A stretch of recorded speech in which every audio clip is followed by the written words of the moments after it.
Sir ಪಕ್ಷಕ್ಕೆ ಸಾಮೂಹಿಕ ರಾಜೀನಾಮೆ ಕೊಡ್ಲಿಕ್ಕೆಲ್ಲ ಮುಂದಾಗಿದ್ದಾರೆ ಸರ್. ಯಾರು ನೋಡಿ, ರಾಜೀನಾಮೆ ಕೊಡೋರು ಇವೆಲ್ಲ ರಾಜಕೀಯದಲ್ಲಿ ನಡೀತಾ ಇರೋದು.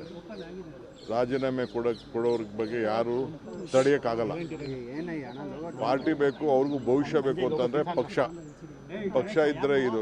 ನನಗೆ ರಾಜೀನಾಮೆ ಕೊಡ್ಬೋದೈತಲ್ಲ. ನಾನು ಧರ್ಮಸಿಂಗ್ ಕಾಲದಲ್ಲಿ, ಬೇರೆ ಕಾಲ, ಸಿದ್ದರಾಮಯ್ಯವ್ರ ಕಾಲದಲ್ಲಿ ಎಲ್ಲ ನನ್ನ ಮಂತ್ರಿಗೆ ತಪ್ಪಿಸ್ತಾರಾದಾಗ ನಾನು ಪರಮೇಶ್ವರ್ ಇಬ್ಬರು ತಾಳ್ಮೆಯಿಂದ ಇರಲಿಲ್ವಾ? ನೆನ್ನೆ ಯಾರು ಹೇಳಿಲ್ವಾ? ನಾನು ವೀರೇಂದ್ರ ಪಾಟೀಲ್ ಕಾಲದಲ್ಲಿ ಬಂಗಾರಪ್ಪನವ್ರಿಗೆ ಕೊಟ್ಟಿರಲಿಲ್ಲ, ಖರ್ಗೆ ಸಾಹೇಬ್ರಿಗೆ ಕೊಟ್ಟಿರಲಿಲ್ಲ, ಧರ್ಮಸಿಂಗ್ಗೆ ಕೊಟ್ಟಿರಲಿಲ್ಲ. ಅವರೆಲ್ಲ ಚೀಫ್ ಮಿನಿಸ್ಟರ್ಗಳಾಗಲಿಲ್ವಾ?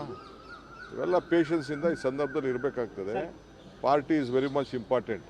ಯಾರು ರೆಸಿಗ್ನೇಷನ್ ಕೊಟ್ಟರೆ within few minutes I am going to accept. ನಾನು ಈಗಾಗಲೇ ಎಲ್ಲ ನಮ್ಮ ಬೋರ್ಡು ಕಾರ್ಪೊರೇಷನ್ನು ರಿವ್ಯಾಂಪ್ ಮಾಡ್ತಾಯಿದ್ದೀನಿ. ಎಲ್ಲ ನಮ್ಮ ಆಗಲೇ ಟೈಮ್ ಆಯಿತು. ಎಲ್ಲರೂ 2 ವರ್ಷ ಅಂತ ಮುಂಚಿತವಾಗಿ ನಾವು ಹೇಳಿದ್ದು, ಮಂತ್ರಿಗಳಿಗೂ ಹೇಳಿದ್ದು ಅದನ್ನು ನಾವು ಮುಂಚಿತವಾಗಿ 2 ವರ್ಷ.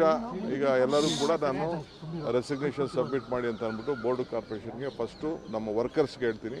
ವರ್ಕರ್ಸ್ ಎಲ್ಲ ಫಸ್ಟು ಫಿಲಪ್ ಮಾಡ್ತೀನಿ. ಆಮೇಲೆ MLAsನ ಕರೆದು ಒಬ್ಬೊಬ್ಬರನ್ನೇ ಮಾತಾಡ್ತೀನಿ.